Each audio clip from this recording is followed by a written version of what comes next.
Ya ikhwah, ini cara pandang ini penting ya. Orang kalau tidak zuhud, tidak warok, dia tidak pernah memiliki din. Dan orang yang tidak pernah memiliki din tidak pernah memiliki kemuliaan, tidak pernah memiliki kehormatan. Saya pernah bercerita bagaimana Ustaz Abdul Azam rahimahullah bercerita kepada kami sambil menangis ya, mengisahkan tentang seorang janda yang mempunyai anak gadis yang cantik. Dia dari keluarga terhormat di sebuah provinsi di Afghanistan, Kandahar. Tapi semua keluarganya, semua kekayaannya habis ketika diserang oleh Soviet.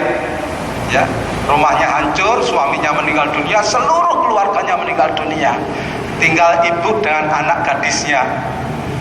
Tinggal di perkemahan muhajirin. Orang-orang umum mengatakan tinggal di tenda pengungsian. Kalau kita mengistilahkan tinggal di kemah muhajirin. Ikhwan-ikhwan Arab mendengar berita itu, ya, itu dari keluarga terhormat, ya. Maka sebagian mempunyai pemikiran, bagaimana kalau anak gadisnya itu dinikahkan dengan seorang pemuda Arab yang juga mempunyai kedudukan dan mempunyai kekayaan dan mempunyai ilmu. Datang di khitbah, dilamar bahasa orang sini.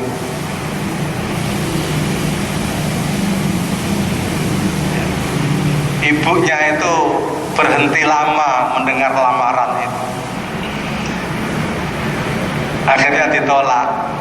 Alasannya apa? Jika Anda datang ketika kami masih mempunyai segala-galanya, masih mempunyai harta, kemuliaan dan kehormatan, dan Anda datang melamar anak gadis saya tidak akan ragu-ragu, akan saya berikan kepada Anda. Tetapi hari ini saya sudah tidak punya apa-apa, tidak punya harta, tidak punya kemuliaan, dan saya tinggal di tenda, di khemah-khemah muhajirin. Kalau saya berikan anak gadis saya pada Anda yang kaya, punya kehormatan, saya khawatir saya ini dalam tanda kutip menjual anak gadis saya. Coba. Yamlikuddin, memiliki din, memiliki kemuliaan, memiliki kehormatan. Ya. Karena apa? Karena dia tidak memerlukan dunia. Ya. Karena dia mengambil dunia hanya untuk bekal menuju kebahagiaan akhirat. Dikumpulkan banyak-banyak kalau perlu ya, tapi untuk kepentingan akhirat. Nanti ada keterangannya banyak sekali ya.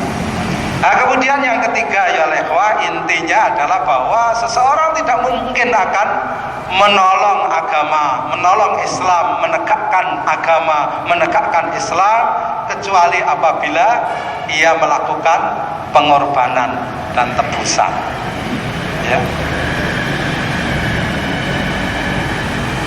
Jadi orang yang paling berperan di dalam menolong din, menolong Islam, menegakkan Islam, itu orang yang paling banyak pengorbanannya untuk Islam. Bukan orang yang dapat keuntungan dari Islam. Ya.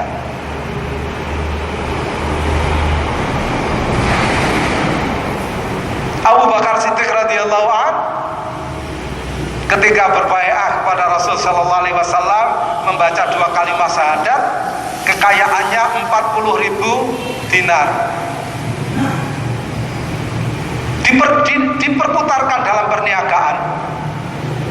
Ketika hijrah dari Mekah ke Madinah, kekayaannya tinggal 4.000 dinar.